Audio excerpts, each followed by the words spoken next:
তো এখন গণঅভ্যুত্থানের মধ্য দিয়ে ছাত্ররা একটা শক্তি হিসেবে এখানে হাজির হয়েছে। কমিশনে একজন করে ছাত্র প্রতিনিধি, ওই ছাত্র প্রতিনিধি শিবিরের কেউ আছে এখানে?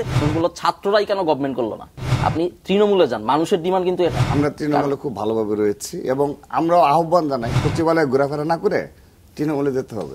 জাতীয় নির্বাচন হলে পুলিশ প্রশাসন ঠিক হবে, হতে বাধ্য। বৈষম্য বিরোধী ছাত্র আন্দোলনের কমিটি থেকে ছাত্র দলের যারা ছিল ওরা রিজাইন দিয়ে সরে গেছে, এটা কারণ না। সরকারের সাথে বৈষম্য বিরোধী ছাত্র আন্দোলনের সম্পর্ক নিয়ে আলোচনা হচ্ছে। সরকারের সাথে সম্পর্ক বলতে এখন কি সম্পর্ক, আসলে কি ধরনের প্রশ্রয় সরকার সাধারণত দিয়ে থাকে বাংলাদেশের ছাত্র সংগঠনগুলোকে? ফার্স্ট অফ অল, তারা বিভিন্ন অপকর্ম করে বেড়ায়, সেখানে ইম্পিউনিটি দিয়ে দেয় যে তোমরা যা ইচ্ছা তাই করতে পারবে, কোনো সমস্যা নেই। তারপরে দ্বিতীয় যেটা করে, টাকা পয়সা দেয় এবং ইত্যাদি বিভিন্ন ধরনের সাপোর্ট দেয়। সরকার টাকা দেয় মানে ইয়েকে, মানে আমরা কিন্তু আওয়ামী লীগ ফেসিস্ট ছিল, ছাত্রদেরকে টাকা দিচ্ছে সরকারি ভাবে, এটা কিন্তু জানা না। আপনি যদি বলেন যে সরকারি ভাবে বরাদ্দ মানে প্রজ্ঞাপন জারি করে, এইভাবে তো দিবে না। জুলাই আগস্ট ফাউন্ডেশন যেভাবে মানে নিয়োগ দেওয়া হয় কিংবা যেভাবে বিভিন্ন মন্ত্রণালয়ে নিয়োগ দেওয়া হয়েছে, অতীতে কখনো কোন সরকার, সে ফেসিস্ট হোক গণতান্ত্রিক সরকার হোক, কখনো এভাবে ছাত্র প্রতিনিধি নিয়োগ দেয়নি। ছাত্র সংগঠন থেকে কখনো এই ধরনের নিয়োগ পায়নি, একদম বৈধ প্রক্রিয়ায় নিয়োগ। 24-এর মতো গণঅভ্যুত্থান হয় নাই। আচ্ছা। তো এখন গণঅভ্যুত্থানের মধ্য দিয়ে ছাত্ররা একটা শক্তি হিসেবে এখানে হাজির হয়েছে এবং দুর্নীতি থেকে শুরু করে যেগুলো আমাদের সমাজের পুরনো রীতি, এগুলোর এগেনস্টে ছাত্ররা একটা শক্তি হিসেবে দাঁড়ায় গেছে। তাই ইমিডিয়েটলি এইসব জিনিস ফাইট করার জন্য ছাত্রদেরকে এইসব জায়গায় রাখার একটা ব্যাপার চিন্তা করা হয়েছে। এবং শুধু তাই না, আপনি যদি মানুষের কাছে যান, মানুষের ডিমান্ড কি? মানুষ বলল ছাত্ররাই কেন গভর্নমেন্ট করলো না, মানে এদের কেন, অন্য যারা উপদেষ্টা আছে তারা কেন, তাদের কেন নেওয়া লাগলো? আপনি তৃণমূলে যান, মানুষের ডিমান্ড কিন্তু এটা। আমরা তৃণমূলে খুব ভালোভাবে রয়েছি এবং আমরাও আহ্বান জানাই তৃণমূলে গিয়ে কথা বলতে হবে। সচিবালয়ে না, সচিবালয়ে ঘোরাফেরা না করে তৃণমূলে যেতে হবে। আমি আপনার কথাটাই বললাম। রাকিব ভাই, ওরা যদি প্রোগ্রাম করতে হবে, তৃণমূলে গিয়ে প্রোগ্রাম করতে হবে, থানা উপজেলা এদেরকে ইগনোর করা যাবে না। আপনার কথা সঠিক, তৃণমূলে যেতে হবে। না, আমি একটা জিনিস কিন্তু ক্লিয়ার না। যেমন ধরেন সরকার বিভিন্ন কমিটি করছে, ইদানিং আমি বিভিন্ন কিছু প্রজ্ঞাপন এমনও পাচ্ছি, জেলা পর্যায়ে অনেক কমিটি হচ্ছে, সেই কমিটিতে 2-3জনকে লেখা হচ্ছে ছাত্র প্রতিনিধি। এখন এই ছাত্র প্রতিনিধি এখানে কি ছাত্র দলের প্রতিনিধি থাকতেছে?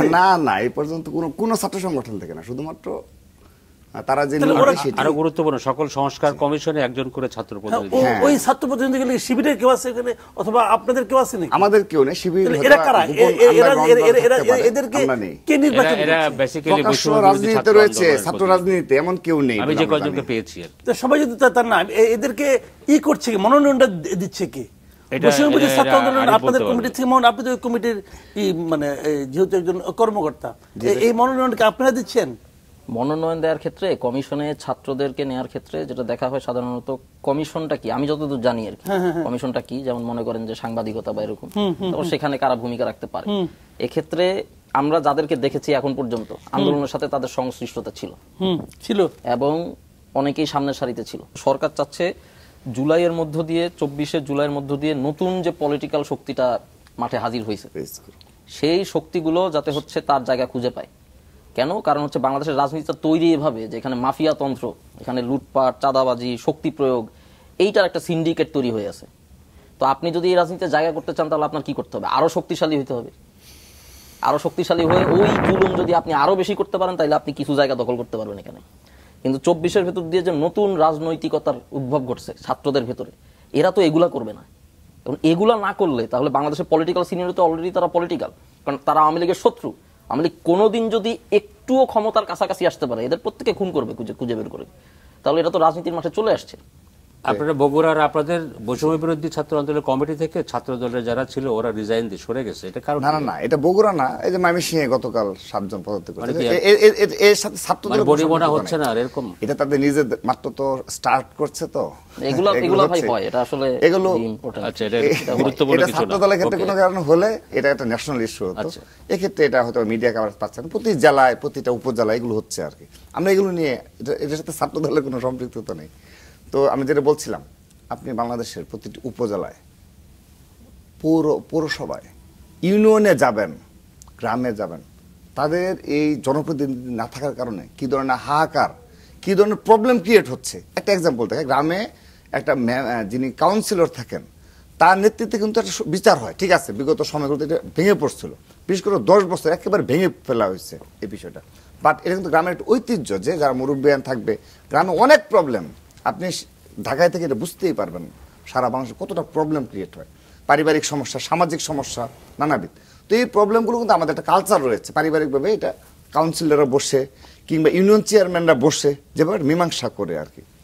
এখন এগুলো কারা করছে? এই প্রবলেমগুলো তো রয়েছে, আমরা তো হঠাৎ করে পরিবর্তন হয়ে যায়নি।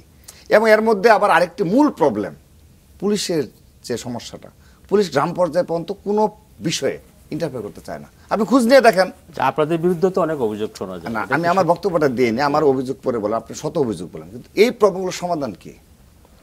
এই প্রবলেমগুলোর সমাধানটা কি? আপনি কি মাসের পর মাস এভাবে চালিয়ে নিয়ে যাবেন? অনেক কিছু ভেঙে পড়ছে, কিন্তু ইলেকশন দরকার, তাই তো বলছেন? এটা বললেই তো বলবে যে এটা বিএনপি স্বার্থ আছে। আমি আপনাকে যার সাথে প্রশ্নটা করলাম, এই প্রশ্নের সমাধানটা এই ভিতরে কেউ জানে না। ইলেকশন তো ওরা বলে না ইলেকশন হবে না। আমি ইলেকশনের কথা বলছি না, আমি আবারও বলছি, রাকিব ভাইকে আমার একটু আমি শুধুমাত্র আমি আবারও বলছি, এই যে পুলিশ প্রশাসনের নিয়ন্ত্রণহীনতা, এবং তারা, আমি আপনাকে স্পষ্টভাবে বলছি, গ্রাম পর্যায়ে কোনো প্রবলেম সমাধানের জন্য, কোনো মামলা মোকদ্দমার জন্য পুলিশ এখন যেতে চায় না। যে এত দূরে কেন যাবো? আমি আমার মতো করে আসছি, ইচ্ছে হলে যাবো, ইচ্ছে হলে যাবো না। এবং তারা যেখানে দেখে যে গ্রামবাসী একটু প্রবলেম করতে পারে, সেই ধারে কাছে তারা যাবে না, যত অন্যায়, যত বড় ধরনের ঘটনা ঘটুক না কেন। আমি আপনার দায়িত্ব নিয়ে বলছি। রাকিব ভাই, তারপরে আসেন যে এই যে প্রবলেমগুলো ক্রিয়েট হয়েছে 6 মাস, এগুলো সমাধান কি? এগুলোর সমাধান কি জবাব দিবে রাকিব ভাই? স্থানীয় সরকারের যে নির্বাচন, এটার বিরুদ্ধে ভালো করে স্থানীয় সরকারের জনপ্রতিনিধি, আপনাদের এইসব বক্তব্যের মাধ্যমে মনে হয় উদ্দেশ্য নিয়ে যে মানুষ যে প্রশ্ন তুলতেছে, এগুলো যৌক্তিক কারণ রয়েছে। আচ্ছা, কারণ আপনাদের যে বৈষম্যবিরোধী ছাত্র আন্দোলনের যে মানে এই অনুযায়ী আপনারা যেভাবে এগুলো বিষয়ে বলেন, এগুলো বিশেষজ্ঞ যারা রয়েছে তাদের নিয়ে বক্তব্য নিয়ে বলা উচিত। ধন্যবাদ। আমরা একটা বিরতিতে যাচ্ছি, প্রিয় দর্শক। মানুষ তো সন্দেহ করে, আমাদের আরেকটা বিরতির সময়, তখন আপনাদের এইসব বক্তব্যের কারণে মানুষ আপনাদের সন্দেহ করে। ধন্যবাদ। আর উদ্দেশ্য আছে কেন? পরে স্থানীয় নির্বাচন করে জনতনের কথা, যেখানে পুলিশ প্রশাসন, আমি কি বলছি আমার বক্তব্য শুনলেন না, পুলিশ প্রশাসন সামান্যতম নিয়ন্ত্রণ নেই। বিরতি নিয়ে আসুক, তারপরে আপনি একটা কমিশন ইলেকশন করতে পারবেন? জনপ্রতিনিধির কথা বললেন, সে কারণে জাতীয় নির্বাচন হলে পুলিশ প্রশাসন ঠিক হতে বাধ্য, ট্রাফিক পুলিশ ঠিক হতে বাধ্য। এটা আপনি নিয়ন্ত্রণ করতে পারছেন না। আমরা তাহলে স্থানীয় প্রতিনিধি কি জনপ্রতিনিধি না? কোনটা স্থানীয় প্রতিনিধি নির্বাচন? আমি আবারও বলছি, এই প্রশাসন দিয়ে করবেন আপনি, মানে এই জন্য আপনাদের উদ্দেশ্য আমরা তুলি না। আচ্ছা, আমাদের উদ্দেশ্য অলরেডি কিন্তু চলে আসছে, ক্লিয়ারলি আপনারা হেল্প করেন। যেমন আজকে কিন্তু ডক্টর ইউনূস সাহেবের বক্তব্য নিয়ে কিন্তু আসছে, আপনি তার জবাব দেওয়ার জায়গায় নেই।